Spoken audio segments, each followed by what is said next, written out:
given a large integer represented as an integer array digits where digits I value is the ith digit of the integer.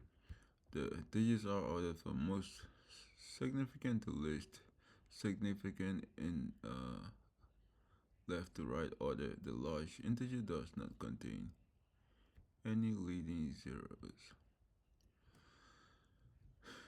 So increment the large integer by 1 and return the resulting arrays of digits. So here, example 1, we have digits 1, 2, 3, and we have 1, 2, 3. It says that the array represents the integer 1, 2, 3 incrementing by 1 gives 1, 2, 3, 4. The result is 1, 2, 3, 4. And here we see this here. We have digits, and this is it. Our digits and output. We have added a 1 to the ending value here, like we did here. The array represents the integer 4, 3, 2, 1. So this is the explanation, and here this is the part where we. So except for here we see the digits. It's 9. This becomes 0, and then we add a 1 to it. So this is quite simple. The most optimized way, we can go ahead and make a loop and then take every single number, extract it out, and then put it in a set, and then add the last value, and then add it to 1, and then turn it back to a list. But the most optimized way is to, let's just do this. Let's call digits and len of digits for I in range of. So we're going to go range of n minus 1, and then so far and then the last value. So -1.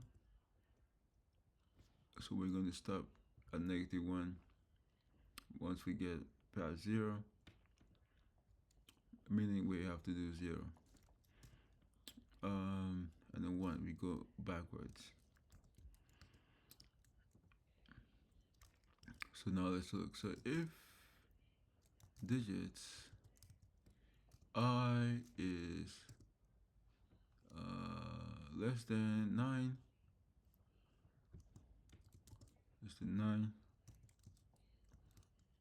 let's make digits I.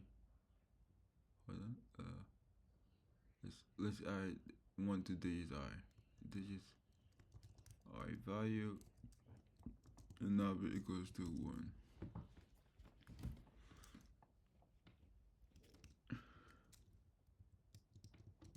And then return digits. So once we do that, we'll just return the list. We've added 1 to it. But in this case, we're going backwards here. We add 1 to this since it's less than 9, and then we just return it. If not, let's just digits. I will be equals to 0, like we have in this case here.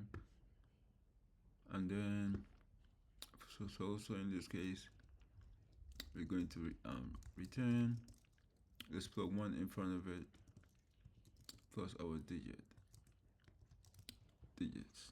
So that's basically it. It's a simple problem. This is the optimized way. Hold on. Yes, and that should work without any syntax errors. And it's been accepted. And we can see easily our time space complexity in this case is time complex or time complexity of O of n.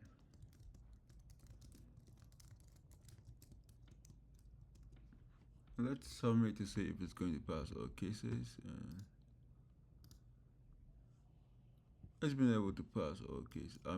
It's been able to time complexity of n, or space complexity of 1, because